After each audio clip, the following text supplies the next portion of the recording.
everyone! Welcome back. Another day, another video. How are we doing?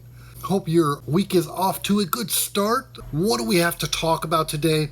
Are there things that can be discussed on a daily basis? You can be the judge of that.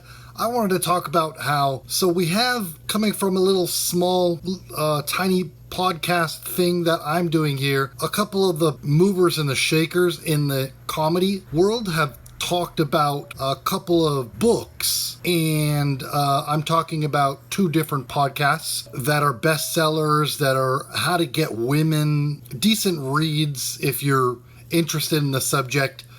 It's nice to see Bryan Callen being one of them, and even though I didn't have to watch any part of the episode, we saw what it was titled. I just wanted to discuss it and maybe try and throw a few jokes in there if possible. There's a story flying around in the comedy community that I've only heard through the internet, but apparently some girl was on a date a while back, this is many years ago probably, and she was at the Comedy Store, headed to the bathroom, and apparently ran into a comedian that had intercourse with her right on the spot, obviously behind this new guy's back.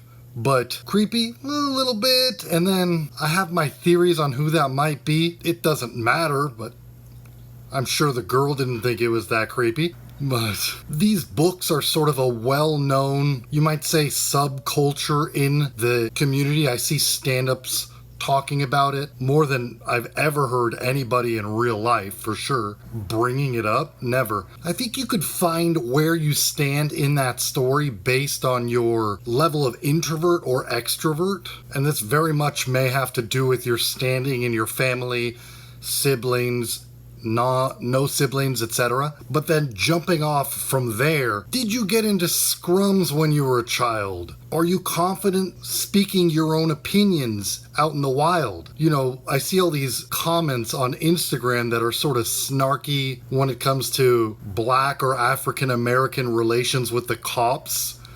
Who knew Instagram is also chock full of that? But there is something that you can appreciate about African American culture, is that a large percentage of them are funny compared to some of your favorite comedians, right? And you don't need to read books necessarily to get there, do you?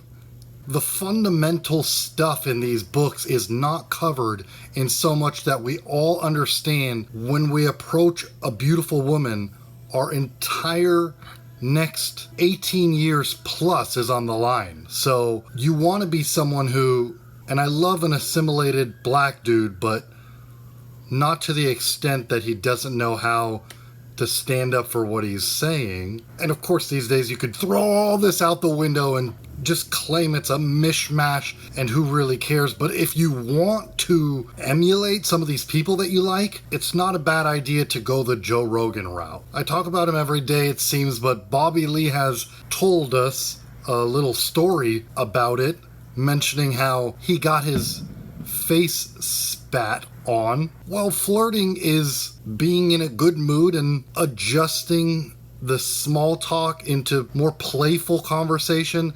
Most of the time you don't even have to get really so. I mean, if we're talking about carrying on your genes, do you care what your parents think? And do you even need to? All right, I think that's good enough for today. We talk about this subject probably just enough on this little. You get to decide whether you want to be introvert or extrovert. Either way, enjoy your life. Have a great rest of your day, and I'll see you guys around the bend, okay? Cheerios!